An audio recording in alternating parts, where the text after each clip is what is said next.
الحمد للہ ذی المجد والکبریاء والصلاة والسلام علی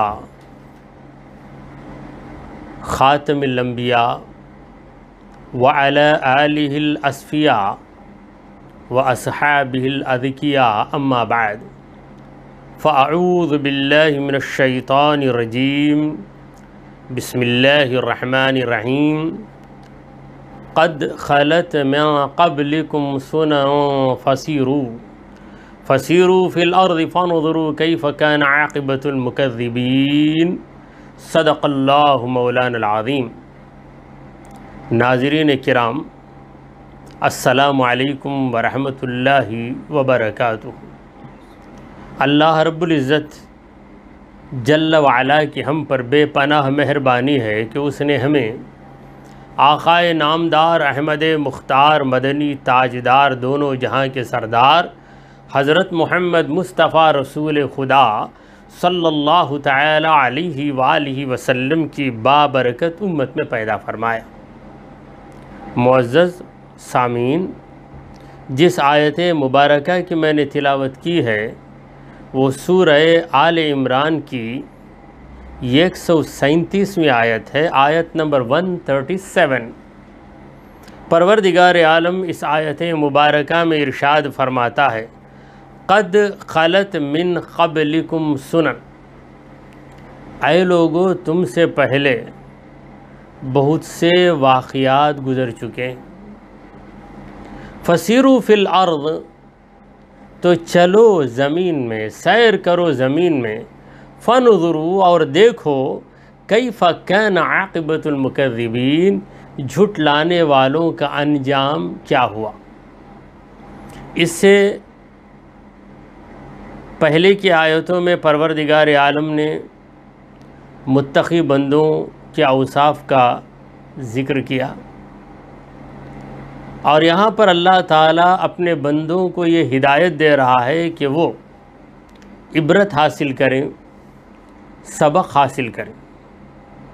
مولا تعالیٰ یہ سمجھا رہا ہے کہ اے لوگو، تم دنیا کے پہلے انسان نہیں ہو، تم سے پہلے بہت سے انسان دنیا میں رہ چکے ہیں، جا چکے ہیں، کئی قومیں جا چکی ہیں، کئی ادوار گزر چکے ہیں، پھر تمہارا دور آیا ہے۔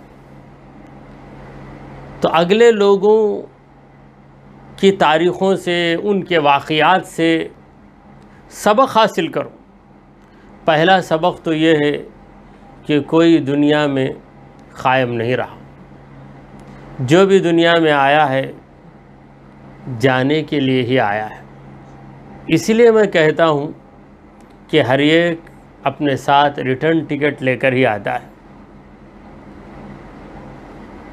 جب آتا ہے تو اس کی برتھ سرٹیفکیٹ بن جاتی ہے، اور آنے کے بعد دوسری سرٹیفکیٹ تیار ہونا ہے، ڈیتھ سرٹیفکیٹ۔ یہ ایک لازمی چیز ہے۔ قد خلت من قبلکم، تم سے پہلے گزر چکے۔ سنتن کی جمع ہے، سنت کا معنی ہے طریقہ، تو طریقے گزر چکے، یعنی اگلے لوگوں کے جو طریقے تھے وہ گزر چکے۔ جس کا طریقہ صحیح رہا اس کی زندگی کامیاب زندگی، اور اس کا انجام بہترین انجام، اور جس کا طریقہ ٹیڑھا رہا اس نے دنیا میں تو عیش و آرام کیا، مگر اس کا انجام بدترین انجام ہے۔ قرآن مجید میں اللہ تبارک و تعالیٰ نے اگلے لوگوں کے واقعات بیان کیے، اور بیان کرنے کے بعد کہا کہ لَقَدْ كَانَ فِي قَصَصِهِمْ عِبْرَةٌ لِأُولِي الْأَلْبَابِ، یقیناً ان لوگوں کے واقعات میں عبرت ہے عقل مندوں کے لیے۔ تو کوئی بھی واقعہ ہم سنیں تو اس واقعے سے ہم سبق حاصل کریں۔ واقعہ وقت گزارنے کے لیے نہیں، بلکہ واقعہ سبق پڑھانے کے لیے، ہر واقعے کے اندر ہمیں یہی چیز نظر آئے گی کہ جس نے اچھا کیا اس کا اچھا ہوا، جس نے برا کیا اس کا برا ہوا۔ تو تم سے پہلے واقعات، حالات، کیفیات گزر چکے ہیں۔ پروردگار عالم نے پہلا واقعہ بتایا آدم علیہ السلام اور ابلیس کا، نوح علیہ السلام کا واقعہ بتایا اور نوح علیہ السلام کی نافرمان قوم کا، ابراہیم علیہ السلام کا واقعہ بتایا، موسیٰ علیہ السلام کے واقعات ہیں، زکریہ علیہ السلام کا واقعہ، حضرت یوسف علیہ السلام کا واقعہ۔ تو کتنے واقعات قرآن میں بیان کیے گئے، اور ہر واقعے کے اندر اہل حق اور اہل باطل دونوں میں جنگ ہوئی، اہل حق اور اہل باطل میں جنگ ہوئی ہے، بالآخر کامیابی اہل حق کو حاصل ہوئی، اہل حق ہی کی جیت ہوتی ہے۔ اگر وہ دنیا سے چلے بھی جائیں تو انہیں شہادت، اگر دنیا میں رہیں تو حق پھیلانے، حق کو قائم کرنے کا انہیں موقع ملتا ہے۔ تو اگلے واقعات گزر چکے ہیں، فسیروا فی الارض، زمین میں سیر کرو، یعنی ذرا زمین میں چلو تو دیکھو کہ اس زمین میں آج جو لوگ ہیں، آج سے 50 برس پہلے یہ لوگ نہیں تھے، 100 برس پہلے تو ان میں کا شاید ہی کوئی انسان ہو۔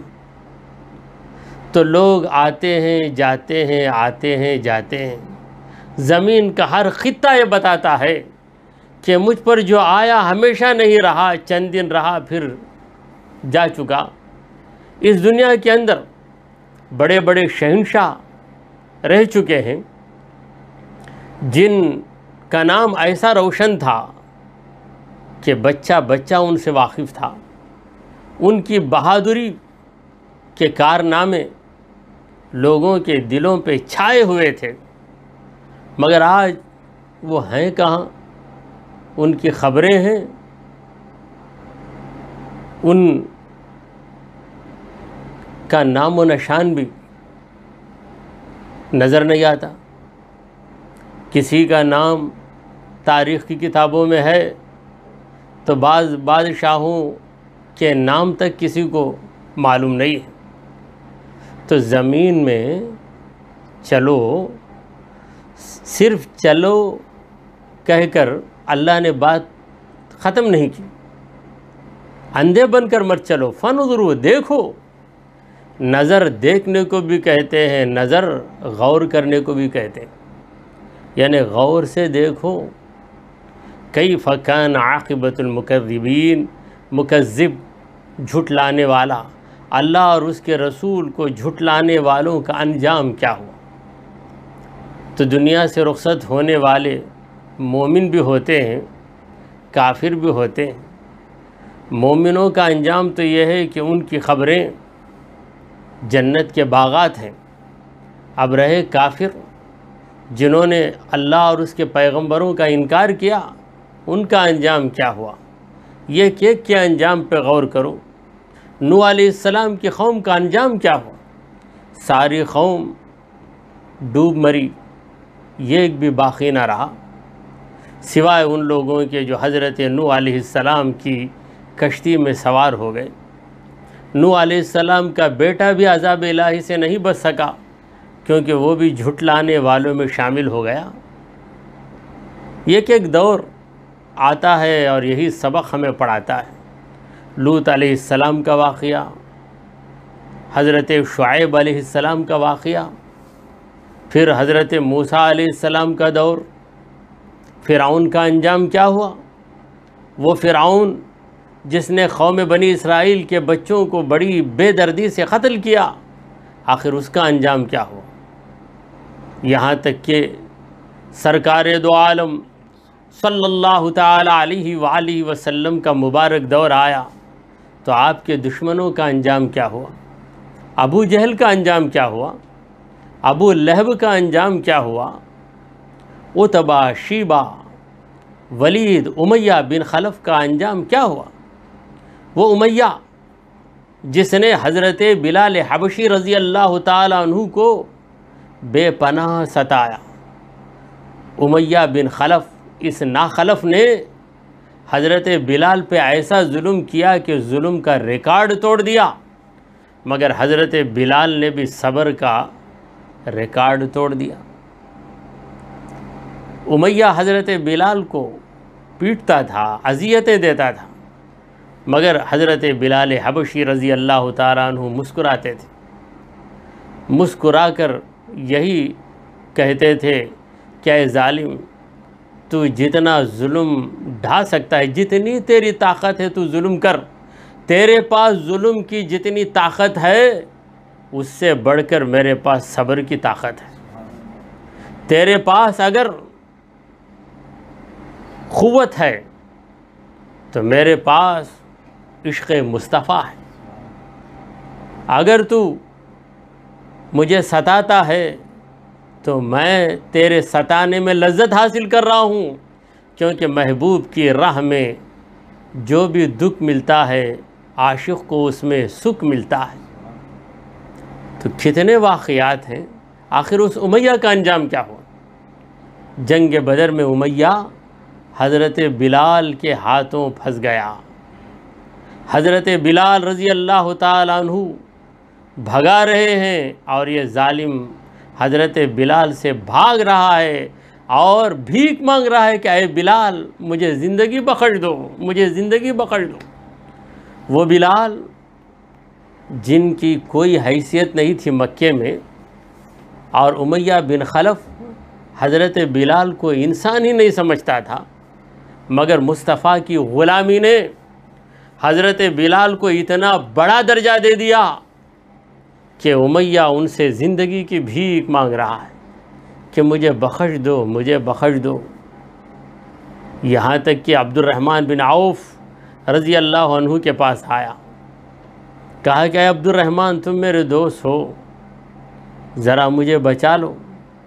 تو عبد الرحمن بن عوف نے کہا کہ یہ کیا راستہ ہے تجھے بچانے کا، تو لیٹ جا، میں تجھے بچانے کے لیے تجھ پہ لیٹ جاؤں گا، جب حضرت بلال دیکھیں گے کہ میرا جسم تیرے جسم پر ہے تو میرے جسم کے طفیل تیرا جسم بچ جائے گا، میری گردن کی خاطر تیری گردن بچ جائے گی۔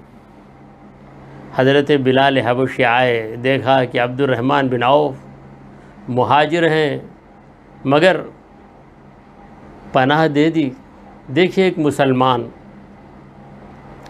ایک کافر کو بھی جب وہ تڑپتا ہے تو پناہ دے دیتا ہے، پناہ تو دے دی، مگر حضرت بلال رضی اللہ تعالیٰ عنہ نے دیکھا کہ ظالم کو مارنے کا کوئی راستہ نہیں ہے، تو اپنی تلوار کو اس کے پچھلے راستے میں داخل کیا، پیچھے سے استنجا کی جگہ تلوار کو گھسایا، ظالم تڑپنے لگا، مگر اس ظالم پر نہ آسمان کو رحم آیا ہوگا نہ زمین کو رحم آیا ہوگا، کیونکہ اس نے حضرت بلال کو اس طرح ستایا تھا۔ بہرحال جو بھی جھٹلاتا ہے اس کا انجام کیا ہے دیکھو۔ اور اس کا ایک مطلب ہے، قبرستان میں جاؤ تو قبرستان میں سبھی لوگ دفن ہیں، نیک لوگ بھی دفن ہیں، اور جو آخرت کا انکار کرتے تھے وہ بھی دفن ہیں، مگر آج کل مسلمانوں کے یہ قبرستان میں تو اہل ایمانی ہیں، غیروں کی جو خبریں ہیں وہاں دیکھو، جو آخرت کا انکار کرتے تھے ان کا انجام کیا ہوا، جو دنیا میں مغرور تھے ان کا انجام کیا ہوا۔ قبرستان کو شہر خاموشاں کہا جاتا ہے، سب کے سب خاموش ہیں، کوئی بات نہیں کر رہا ہے، تو وہاں جاؤ، گھومو پھرو، عبرت حاصل کرو۔ قبرستان بالخصوص عبرت کی جگہ ہے۔ ہمارے نبی کریم صلی اللہ تعالیٰ علیہ وآلہ وسلم نے فرمایا کہ کنت نہیتکم عن زیارت القبور، اے مومنو، اسلام کی ابتدا میں نے تمہیں قبروں کی زیارت سے منع کیا تھا، یہ صحیح بات ہے، لیکن اب سنو، فزوروہا، اب اس کی زیارت کرو، قبروں کی زیارت کرو، فإنہا تزہد فی الدنیا وتذکر الآخرہ، قبروں کی زیارت کا یہ فائدہ ہوگا کہ دنیا کی رغبت تمہارے دل میں کم ہو جائے گی، دنیا کی رغبت، دنیا کا شوق تمہارے دل سے نکل جائے گا، اور آخرت کی یاد تازہ ہو جائے گی۔ وہاں کھڑے ہو کر تم سوچو گے کہ دنیا کی خاطر لوگوں نے کیا کیا کیا، کیسے کیسے منصوبے بنائے، آخر کتنے دن دنیا میں رہے، انہیں ادھر آنا ہی پڑا، تو دنیا کی لالچ، دنیا کی ہوس تمہارے دل سے نکل جائے گی، اور تم اپنی آخرت کے بارے میں غور و فکر کرنے لگ جاؤ گے کہ بالآخر ہمیں یہاں آنا ہی ہے۔ ھذا بیان للناس، دوسری آیت شروع ہوئی، یہ بیان ہے لوگوں کے لیے۔ بیان کا مطلب کیا ہے؟ وضاحت۔ پروردگار عالم وضاحت کر رہا ہے کہ اگلے لوگوں کے واقعات میں غور کرو، زمین میں گھوم کر غور و فکر کرو کہ جس گھر میں آج تم ہو، چند برس پہلے اس گھر میں دوسرا تھا، اور چند برسوں کے بعد تم نہیں رہو گے، کوئی اور رہے گا۔ اگر خاندانی گھر ہو بھی تو کیا ہوا، کل تمہارے دادا تھے، باپ تھے، آج تم ہو، ایک زمانہ آئے گا تم چلے جاؤ گے، تمہارا بیٹا یا تمہارا پوتا رہے گا، اگر گھر خاندانی ہو۔ مگر خاندانی گھر بھی کہاں باقی رہتا ہے، باپ خریدتا ہے، بیٹا بڑی بے دردی سے اس گھر کو بیچ دیتا ہے۔ کبھی کرائے کے گھر میں ہم رہتے ہیں تو چند دن رہتے ہیں تو وہاں سے نکلنا پڑتا ہے، ہم سے پہلے کوئی کرایہ دار تھا، بعد ہم آئے، ہمارے بعد کوئی اور آنے والا ہے۔ یہاں کی کوئی جگہ ہمیشہ قائم رہنے والی نہیں ہے۔ یہ سبق حاصل کرو، یہ بیان ہے لوگوں کے لیے، وضاحت ہے، کھلی ہوئی باتیں ہیں، وہدن، اور ہدایت بھی ہے، وموعظہ، اور نصیحت بھی ہے، للمتقین، متقی بندوں کے لیے۔ پروردگار عالم جا بجا متقیوں کا ذکر کر رہا ہے، کیونکہ متقی ہی سمجھدار ہے۔ دیکھیں، جو سمجھے گا وہی فائدہ حاصل کرے گا۔ اب میں اردو میں تفسیر کر رہا ہوں، جو اردو سمجھتا ہے وہ فائدہ حاصل کرے گا، جسے بالکل اردو نہیں معلوم وہ کہاں سے سمجھ سکے گا؟ البتہ دیکھ سکے گا، برکت کے لیے محفل میں بیٹھ سکے گا، مگر سمجھ اسی کو حاصل ہوگی جو زبان سے واقف ہے۔ اسی طرح اللہ تبارک و تعالیٰ کی باتوں کو سمجھ کر اس پر عمل کرنے کا مادہ اہل تقوی کے پاس ہے، کیونکہ بنیادی چیز اللہ اور اس کے رسول کی باتوں کو ماننے پر تمہیں اکسانے والی، اللہ اور اس کے رسول کی باتوں کو اپنانے کے لیے تمہیں آگے بڑھانے والی چیز، تمہیں پش کرنے والی چیز کون سی ہے؟ اللہ کا ڈر، اللہ تعالیٰ کا ڈر، یہی تقوی ہے۔ اسی لیے مولا تعالیٰ نے کہا یہ ساری باتیں جو بیان کی گئی ہیں، ان باتوں کے اندر بیان ہے، وضاحت ہے، لوگوں کے لیے، عام لوگوں کے لیے وضاحت ہے، اور متقی بندوں کے لیے اس میں ہدایت بھی ہے اور نصیحت بھی ہے۔ آیت ختم ہوئی، وَلَا تَهِنُوا، پست ہمت نہ ہو جاؤ، کیونکہ وہ موقع جنگ کا موقع تھا۔ سرکار دو عالم صلی اللہ علیہ وسلم کی زندگی بھی عجیب زندگی ہے۔ آپ نے دین کو پھیلانے کا کام جتنی مختصر سی مدت میں کیا کسی لیڈر کو اپنی پارٹی بنانے میں اس سے بڑی مدت لگ جاتی ہے۔ ہمارے نبی کریم صلی اللہ علیہ وسلم نے 23 سالہ مدت میں، صرف 23 سالہ، آپ کی عمر مبارک 40 سال کی تھی، کام کا آغاز کیا، اور 63 سال کی ہوئی تو کہا کہ الا بلغت اللہم فاشہد، اے اللہ تو گواہ رہنا، میں نے تیرے دین کو پہنچا دیا۔ نبی نے کہا پہنچایا، خدا نے کہا الیوم اکملت لکم دینکم، آج میں نے تمہارے دین کو مکمل کر دیا، واتممت علیکم نعمتی، اور میری نعمت میں نے پوری کر دی، ورضیت لکم الاسلام دینا، تمہارے لیے دین اسلام سے میں راضی ہو گیا۔ تو کام بہت بڑا، مختصر سی مدت میں بڑا کام کرنا، یہ کام کرنے والے کا کمال ہے، یہ ہمارے نبی کریم صلی اللہ علیہ وسلم کا کمال ہے کہ اس مختصر سی مدت میں جنگوں کی بھی نوبت آئی، اس مختصر سی مدت میں منافقوں کی سازشیں، یہودیوں کی مکاریاں، تو ان تمام چیزوں کا سامنا کرتے ہوئے سرکار دو عالم صلی اللہ علیہ وسلم نے 1,00,000 صحابہ کی ٹیم تیار کر دی، اور یہ مقدس ٹیم نفوس قدسیہ پر مشتمل تھی، سب کے سب اہل عدل، اہل تقوی، اہل انصاف، بلکہ نبی کریم صلی اللہ علیہ وسلم نے فرمایا کہ اصحابی کالنجوم، میرے صحابہ ستاروں کی طرح ہیں۔ تو سامعین کرام، پروردگار عالم مسلمانوں سے فرما رہا ہے وَلَا تَهِنُوا، پس ہمت نہ ہو جاؤ، پسپا نہ ہو جاؤ، وَلَا تَحْزَنُوا، اور غمزدہ بھی نہ ہو جاؤ۔ تمہاری ہمت کم نہیں ہونی چاہیے، کیونکہ ہمت اس کی کم ہوتی ہے جس کے پاس قوت کم ہوتی ہے۔ تم تمہاری قوت پہ نظر نہ کرو، مولا کی قوت پہ نظر کرو، تو جب مولا کی قوت پہ نظر کرو گے تو تمہاری ہمت کم نہیں ہوگی، ہمت بڑھتی چلی جائے گی، ہمت بڑھتی چلی جائے گی۔ منافقوں نے مسلمانوں سے کہا کہ ان الناس قد جمعوا لکم فاخشوہ، لوگ تمہارے خلاف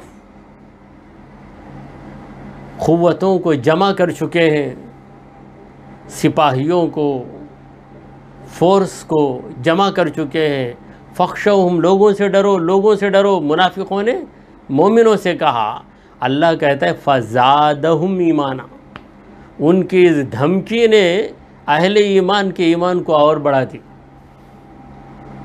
جتنا ڈراتے ہیں مومنوں کو، مومن کی ہمت اور بڑھ جاتی ہے۔ اور اسلام کی حالت بھی یہی ہے کہ جب جب اسلام کو مٹانے کی کوشش کی گئی، اسلام اسی قدر ابھر کے آیا ہے۔ اسلام کو اسلام کے دوستوں نے تو پھیلایا ہے، مگر حقیقت یہ ہے کہ اسلام کو اسلام کے دشمنوں نے پھیلایا ہے، کیونکہ اسلام کی دشمنی میں وہ غلط بیانی سے کام لیتے ہیں، تو لوگوں میں جستجو ہوتی ہے کہ آخر دیکھیں کہ ہے کیا۔ جب جستجو ہوتی ہے، غور و فکر کرتے ہیں، تو حقیقت سامنے آتی ہے اور مسلمان ہو جاتے ہیں۔ مغربی ممالک میں جہاں اسلام کے خلاف سازشیں ہو رہی ہیں، اسلام بڑی تیزی سے بڑھ رہا ہے، تیزی سے بڑھ رہا ہے، کیونکہ لوگوں کے اندر جستجو پیدا ہوئی کہ آخر جس مذہب کو اتنا بدنام کیا جاتا ہے، جس پیغمبر کو اتنا بدنام کیا جاتا ہے، حالانکہ اس پیغمبر کے بے شمار فالوئرز ہیں، بے شمار ماننے والے ہیں، آخر اس کی وجہ کیا ہے؟ جب جستجو ہوئی تو حق سامنے آ گیا اور باطل کا چہرہ بے نقاب ہو گیا۔ لوگ جوق در جوق مذہب اسلام میں داخل ہونے لگے۔ اسی لیے شاعر کہتا ہے اسلام کی فطرت میں خالق نے لچک رکھ دی، اسلام کی فطرت میں خالق نے لچک رکھ دی، جتنا بھی دباؤ گے اتنا ہی یہ ابھرے گا۔ رسول کریم صلی اللہ علیہ وسلم کے خلاف کتاب لکھی گئی ساتانک ورسز، وہ بدترین کتاب، مگر اس بدترین کتاب کو پڑھ کر کتنے لوگوں نے سیرت مصطفیٰ کا مطالعہ شروع کیا۔ سرکار دو عالم صلی اللہ علیہ وسلم کی بے داغ زندگی، بے عیب زندگی، پاکیزہ زندگی ان کے سامنے آئی تو انہوں نے کہا کہ محمد مصطفیٰ صلی اللہ علیہ وسلم کو بلا وجہ بدنام کیا گیا ہے، ان سے بہتر انسان اس روئے زمین پر کون ہے، ان کے جیسا کون پیدا ہوا، ان کی طرح کس نے تربیت کی ہے، ان سے بہتر پیغام کون لایا ہے اس دنیا میں۔ تو لوگ اسلام کی طرف مائل ہوتے گئے اور ہزاروں لوگوں نے اسلام کا کلمہ پڑھ کر خود کو مسلمانوں میں شامل کر لیا۔ بہرحال مولا تعالیٰ کہہ رہا ہے کہ وَلَا تَهِنُوا وَلَا تَحْزَنُوا، اے مومنو تم بزدل بھی نہ بنو، تنگ دل بھی نہ بنو، رنجیدہ بھی نہ بنو، وَأَنْتُمُ الْأَعْلَوْنَ، تم ہی اعلیٰ ہو، تم ہی اوپر رہو گے، تم ہی سر بلند رہو گے، تم ہی غالب رہو گے، ان کنتم مومنین، اگر تم مومن ہو، اگر ایمان کی طاقت تمہارے پاس ہے تو اگلے واقعات پڑھو۔ ایمانی طاقت تھی تو ابراہیم علیہ السلام کو آگ جلا نہ سکی، ایمانی طاقت تھی تو موسیٰ علیہ السلام اور ان کی قوم کو دریا ڈبو نہ سکا، بلکہ دریا نے ان کے لیے راستہ فراہم کر دیا۔ یہ ایمانی طاقت۔ تو ان کنتم مومنین، اگر تم مومن ہو، ایمان پر ثابت قدم ہو، تو تمہارا دشمن کافر کتنا بھی طاقتور ہو رہا کرے، آخر غلبہ تم کو ہی حاصل ہوگا۔ وَأَنْتُمُ الْأَعْلَوْنَ إِن كُنتُم مُؤْمِنِينَ، تم ہی اعلیٰ ہو۔ دیکھیں الاعلیٰ، یہ بات اللہ نے موسیٰ علیہ السلام سے کہی تھی کہ وَإِنَّكَ أَنْتَ الْأَعْلَىٰ، اے موسیٰ تم ہی بلند رہو گے، تم ہی بلند رہو گے۔ اور یہاں پر جو بات اللہ نے اپنے جلیل القدر پیغمبر موسیٰ علیہ السلام سے کہی تھی، وہ بات اللہ تعالیٰ غلامان مصطفیٰ سے کہہ رہا ہے۔ نبی کریم صلی اللہ علیہ وسلم کے غلاموں سے، صحابہ سے، اور صحابہ کے بعد قیامت تک آنے والے تمام مسلمانوں سے پروردگار یہ کہہ رہا ہے کہ وَأَنْتُمُ الْأَعْلَوْنَ، اعلون اعلیٰ کی جمع ہے، اعلیٰ مفرد ہے، اس کی جمع ہے اعلون۔ وَأَنْتُمُ الْأَعْلَوْنَ إِن كُنتُم مُؤْمِنِينَ، تم مومن ہو تو تم ہی اعلیٰ۔ ذرا غور کرنے کا مقام ہے۔ ہم اس پروردگار کی بارگاہ میں سر بسجود ہوتے ہیں، اپنے ماتھے کو زمین پہ رکھ کے عرض کرتے ہیں سبحان ربی الاعلیٰ، سبحان ربی الاعلیٰ، میرے رب کو پاکی ہے جو کہ اعلیٰ ہے، جو کہ اعلیٰ ہے۔ اور اللہ کہتا ہے کہ میرے بندے، تو نے میرے اعلیٰ ہونے کا اقرار کیا، میرے بلند ہونے کا اقرار کیا، میں تجھے گرنے نہیں دوں گا، میں تجھے ذلیل ہونے نہیں دوں گا، میں تجھے زیر نہیں کروں گا، بلکہ سن میں تیری شان میں کہتا ہوں وَأَنْتُمُ الْأَعْلَوْنَ، تم ہی اعلیٰ ہو، ان کنتم مومن، اگر تم مومن ہو۔ ایمان یہ شرط ہے، اگر ایمان ہے تو ہر بلندی تمہارا قدم چومے گی، اگر ایمان نہیں ہے تو پھر تم سے بڑھ کر بدنصیب کوئی نہیں۔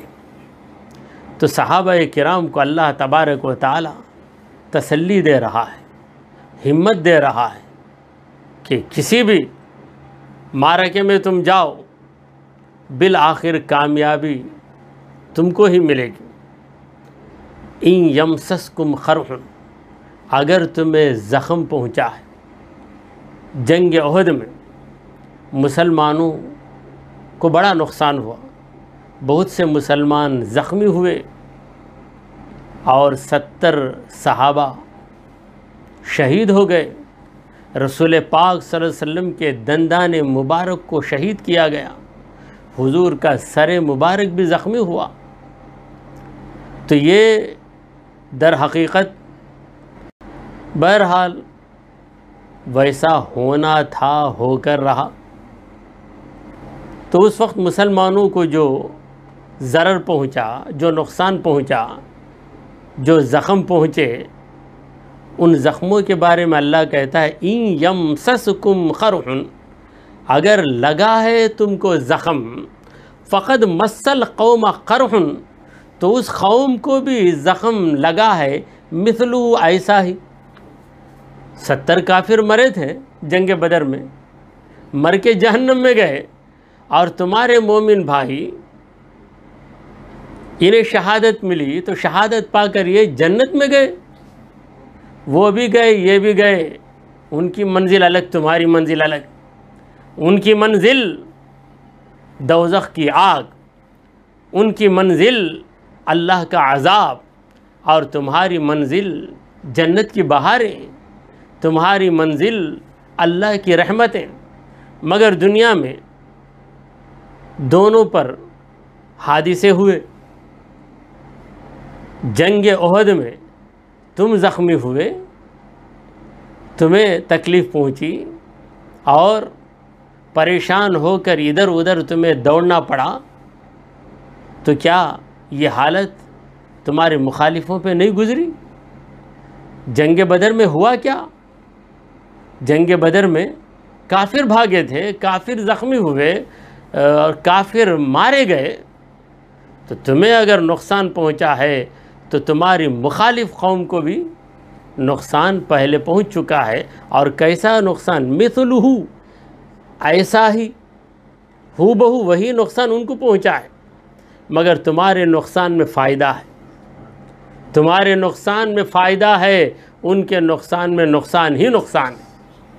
وَتِلْكَ الْأَيَّامُ، وہ جو ایام ہے، دن، نُدَاوِلُهَا، ہم گھماتے ہیں دنوں کو بین الناس، لوگوں میں۔ ہمیشہ مومنوں کی ہی کامیابی ہو جائے ایسا نہیں ہے، آخرت میں تو مومنوں کی کامیابی ہے۔ جنگ میں کبھی وہ غالب آئیں گے، کبھی تم غالب آؤ گے، اسی کا نام تو جنگ ہے۔ اگر ہر وقت تم ہی غالب آؤ تو پھر یہ کفار تم سے جنگ ہی نہیں کریں گے۔ جب جنگ نہیں کریں گے تو تمہاری آزمائش کیسے ہوگی؟ تمہیں مقامات کیسے ملیں گے؟ تمہیں درجات کیسے ملیں گے؟ قربانی کا موقع تمہیں کیسے ملے گا؟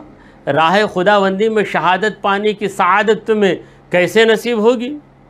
وَتِلْكَ الْأَيَّامُ نُدَاوِلُهَا بَيْنَ النَّاسِ، ہم ان دنوں کو سرکولیٹ کرتے ہیں، گھماتے رہتے ہیں لوگوں کے درمیان۔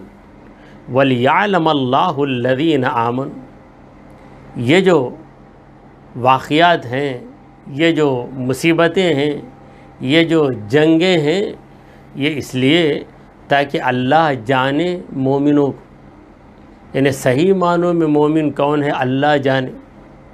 اب اللہ جانے، اللہ تو جانتا ہی ہے، اللہ تعالیٰ جانتا ہی ہے، اس کا علم ازلی ہے، اس کا علم قدیم ہے۔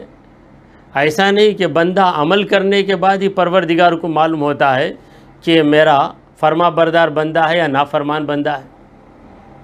انسان پیدا ہونے سے پہلے اللہ جانتا ہے کہ انسان کیسی زندگی گزارے۔ ہماری بات الگ ہے، ہم کسی کو بحیثیت سرونٹ، بحیثیت خادم مقرر کرتے ہیں، اپوائنٹ کرتے ہیں، پھر اس کے بعد ہمیں معلوم ہوتا ہے، اس لیے ہم ٹیمپورری طور پہ اپوائنٹ کرتے ہیں، عارضی طور پر۔ جب پتہ چلتا ہے کہ اس کا پرفارمنس اچھا ہے، اس کی ڈیوٹی صحیح ہے، یہ برابر خدمت انجام دے رہا ہے، اپنے کام میں یہ مخلص ہے، اس کے اندر سستی نہیں ہے، اس کے اندر خیانت نہیں ہے، تب ہم اس کے کام کو کیا بنا دیتے ہیں؟ پرماننٹ کر دیتے ہیں، یہ عارضی کو دائمی کر دیتے ہیں۔ اللہ تبارک و تعالیٰ تو ایسا نہیں ہے، تو پھر اللہ جانتا ہے، لفظی معنی تو وہی ہے، وَلِيَعْلَمَ اللَّهُ، تاکہ جانے اللہ، اللہ جان لے، الَّذِينَ آمَنُوا، ان لوگوں کو جو ایمان لائے، یعنی ایمان میں پکے کون ہیں۔ تو یہاں علم سے مراد علم ظہور ہے۔ علم ظہور کا مطلب کسی چیز کے ظاہر کر کے، کسی چیز کو ظاہر کر کے جاننا۔ ظاہر کرنے کے پہلے ہی جانتا ہے، اور ظاہر ہونے کے بعد جاننا یہ علم نہیں ہے بلکہ ظاہر کرنا ہے۔ جیسے کوئی گھڑی ساز گھڑی بنانے کے پہلے جانتا ہے کہ اس گھڑیال کی شکل کیا ہوگی، اس کی رنگت کیا ہوگی، اس کا نمونہ کیسے ہوگا، پھر گھڑیال بنا دیتا ہے تو جو چیز اس کے علم میں تھی اسے دیکھتا ہے، جو تھی اسے دیکھتا ہے۔ تو اللہ تعالیٰ پہلے ہی سے جانتا ہے کہ مومن کون ہیں، اب جنگوں کے ذریعے انہیں موقع دیتا ہے اپنی ایمانی قوتوں کو ظاہر کرنے کا، اپنی محبت کو ظاہر کرنے کا، اپنی قربانیوں کو پیش کرنے کا۔ تو یہ علم ظہور ہوا، گویا وَلِيَعْلَمَ اللَّهُ مطلب ہے وَلِيُظْهِرَ اللَّهُ الَّذِينَ آمَنُوا، تاکہ اللہ تبارک و تعالیٰ ظاہر کر دے، بتا دے کہ سچا کون ہے اور جھوٹا کون ہے۔ یہ بتانے کے لیے دیکھیں ایک جھوٹا فرشتوں میں شامل ہو گیا، اب اسے بتانا کہ اس کا اصلی چہرہ کیا ہے، تو اللہ تعالیٰ نے فرشتوں کو حکم دیا کہ تم لوگ سجدہ کرو آدم علیہ السلام کو۔ تو پتہ چل گیا کہ فرشتے سچے تھے، ان سچوں میں ایک جھوٹا شامل ہو گیا جو جھوٹی عبادت کرتا تھا، خدا کے لیے نہیں بلکہ رتبے کے لیے کرتا تھا، مقام کے لیے کرتا تھا۔ اسی طرح اللہ تعالیٰ نے ابراہیم علیہ السلام کو کئی باتوں سے آزمایا، وَإِذِ ابْتَلَىٰ إِبْرَاهِيمَ رَبُّهُ بِكَلِمَاتٍ فَأَتَمَّهُنَّ، کئی باتوں سے آزمایا اللہ نے ابراہیم علیہ السلام کو۔ کیوں آزمایا؟ ابراہیم علیہ السلام کی محبت کو جاننے کے لیے، ابراہیم علیہ السلام کی استقامت کو جاننے کے لیے، خود جاننے کے لیے نہیں بلکہ اوروں کو بتانے کے لیے، تاکہ اور یہ نہ کہیں کہ ابراہیم کو یوں ہی اتنا بڑا درجہ مل گیا، ابراہیم کو یوں ہی خلیل اللہ کا لقب مل گیا۔ تو اسی طرح اے مومنو، اللہ تبارک و تعالی تمہیں ظاہر کرنا چاہتا ہے، تاریخ کے صفحات میں تمہارے کارنامے رہیں گے۔ وَيَتَّخِذَ مِنْكُمْ شُهَدَاءَ، اور اللہ تم میں شہیدوں کو بنانا چاہتا ہے، شہیدوں کو اپنانا چاہتا ہے۔ اگر جنگ ہی نہیں ہوئی تو شہادت کسے ہوگی؟ اگر جنگ نہ ہوتی تو حضرت حمزہ کہاں سے شہید ہوتے؟ اگر جنگ نہ ہوتی تو غزوہ بدر میں 14 صحابہ کیسے شہید ہوتے؟ غزوہ احد میں 70 صحابہ کیسے شہید ہوتے؟ یہ شہادت کا درجہ، اور شہادت یہی مقصد ہوتا ہے۔ اللہ کی راہ میں جو آگے بڑھتا ہے وہ یہ ارادہ لے کر نہیں جاتا کہ میں لوٹ کر آؤں گا، بلکہ یہ ارادہ لے کر جاتا ہے کہ راہ خداوندی میں میں کام آ جاؤں گا۔ شہادت ہے مطلوب و مقصود من، شہادت ہے مطلوب و مقصود من، نہ مال غنیمت نہ کشور کشائی۔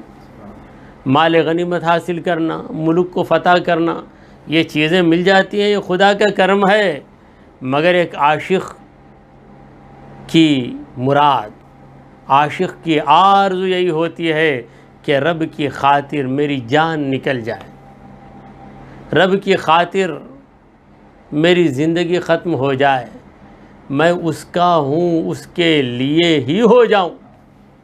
تو وَيَتَّخِذَ مِنْكُمْ شُهَدَاءَ، دو مقصد کے لیے اے مومنو تمہیں تکلیفیں مصیبتیں پہنچتی ہیں۔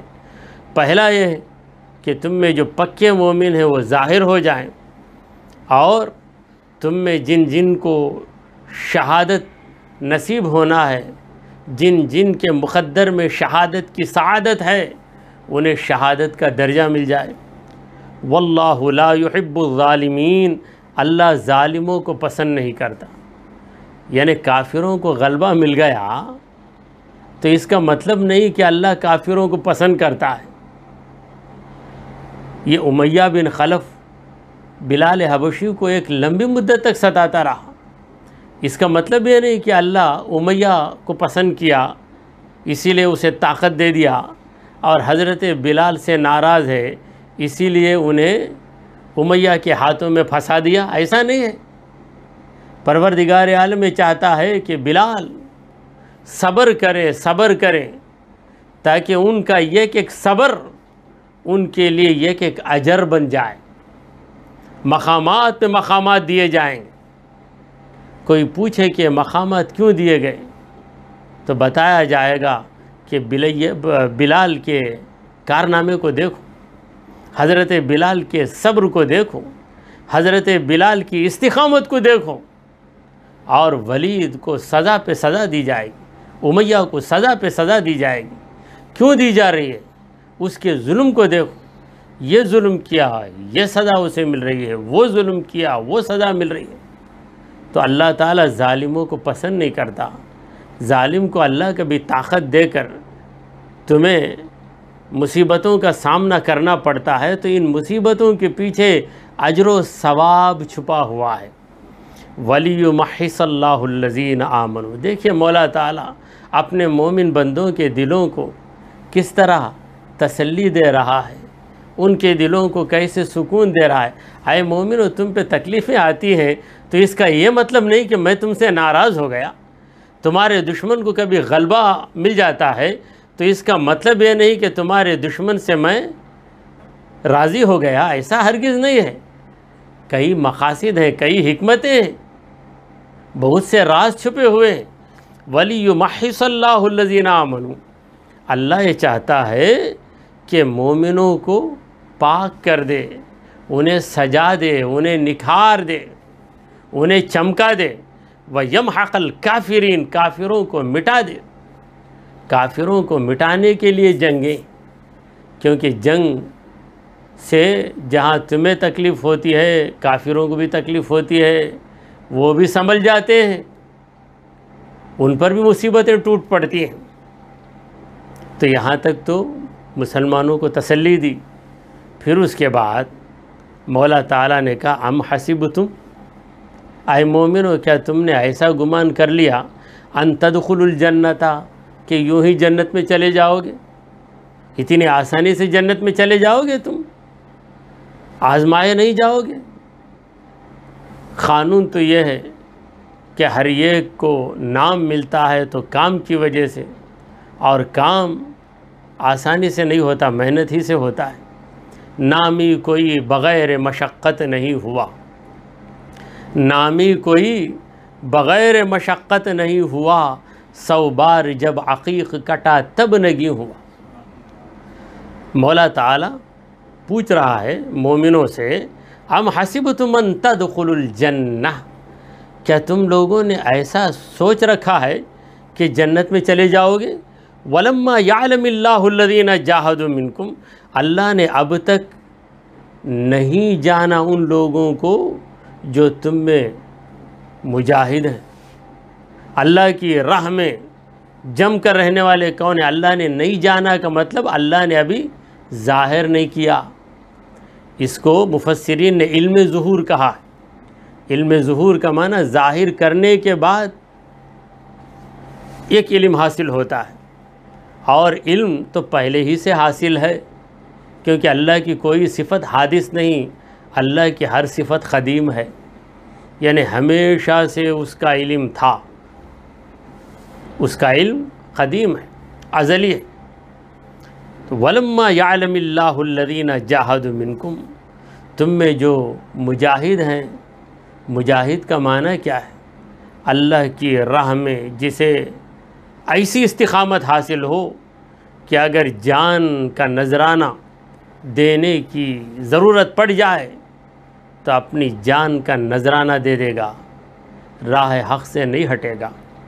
وَيَعْلَمُ الصَّابِرِينَ، ابھی اللہ نے صابروں کو ظاہر نہیں کیا ہے۔ مجاہد صابر، جو صبر کرے گا وہی مجاہد بن سکے گا، اور جو مجاہد ہے وہ ضرور خدا کا صابر بندہ ہوگا۔ تو صبر کرنے والے، جہاد کرنے والے، راہ حق میں ثابت قدم رہنے والے، یہ ابھی نکھر کر باہر نہیں آئے۔ دعویٰ تو ہر ایک کر سکتا ہے، محبت کا دعویٰ ہر ایک کر سکتا ہے، مگر دعویٰ اسی وقت ثابت کرے گا جب قربانی پیش کرے گا۔ قربانی کا وقت آتا ہے تب پتہ چلتا ہے کہ اصلی کون ہے، نقلی کون ہے، اصلی کون ہے، نقلی کون ہے۔ جب ہماری حالت اچھی ہو تو ہر ایک یہ کہے گا کہ میں تمہارا دوست ہوں، میں تمہارا دوست ہوں۔ جب حالت بگڑ جائے، انسان ضرورت مند ہو جائے، غریبی اس پہ طاری ہو جائے، وہ محتاج و مسکین ہو جائے، تو اصلی دوست اس وقت ہاتھ پکڑے گا، نقلی دوست دور جا کے ہاتھ ہلائے گا، نقلی دوست دور ہو جائے گا۔ تو دنیا میں اصلی نقلی کو پہچاننے کے لیے جو کسوٹی ہے وہ ہے قربانی۔ تو اسی لیے قربانی کے بارے میں شاعر نے کہا، اے مسلمان سن، یہ آیات قرآنی میں ہے، اے مسلمان سنیے آیات قرآنی میں ہے، عظمت اسلام و مسلم صرف قربانی میں ہے۔ تو پروردگار نے کہا کہ الذین جاہدوا منکم، تم میں کون کون جہاد کے لیے آگے بڑھتا ہے؟ کامیابی تو اللہ ہی دیتا ہے، لیکن آگے بڑھنے والا کون ہے؟ وہی آگے بڑھے گا جس کے دل میں اللہ کی محبت ہوگی۔ وَيَعْلَمَ الصَّابِرِينَ، اور تم میں کون صبر کرتا ہے یہ بھی اللہ بتا دینا چاہتا ہے، ظاہر کر دینا چاہتا ہے۔ دعا کیجئے کہ پروردگارا ہم نے جو کچھ کہا اور سنا اسے قبول فرما لے۔ اے اللہ ہمارے گناہوں کو معاف فرما، ہماری خطاؤں کو درگزر کر دے۔ اے رب کریم ہم پر تیری رحمت نازل فرما۔ اے اللہ ہمیں سیدھے راستے پر چلا، تیرے انبیاء اور تیرے اولیاء کے راستے پر چلا۔ اے رب کریم ہمارے اندر صبر و استقامت پیدا فرما۔ اے رب خبیر ہمارے دلوں میں ہمتیں پیدا فرما۔ اے رب ذوالجلال ہمارا خاتمہ ایمان کی حالت پہ فرما۔ اے رب کریم محشر کے دن ہماری لاج رکھ لے، ہم سب کو پیارے آقا صلی اللہ تعالی علیہ وآلہ وسلم کی شفاعت نصیب فرما، حضور کے حوض کوثر کے پانی سے سیراب فرما۔ اے رب کریم جنت کو ہمارا مقام بنا دے، دوزخ کو ہم پہ حرام کر دے۔ وصلی اللہ تعالی علی خیر خلقہ سیدنا و مولانا محمد وعلی آلہ واصحابہ اجمعین۔ الفاتحہ۔ بسم اللہ الرحمن الرحیم۔ ایاک نعبد و ایاک نستعین۔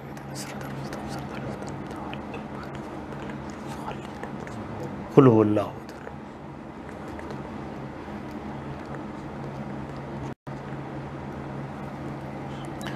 ان اللہ وملائکتہ یصلون علی النبی یا ایہا الذین آمنوا صلوا اللہم صلی علی سیدنا و مولانا محمد وعلی آل سیدنا و مولانا محمد وبارک وسلم۔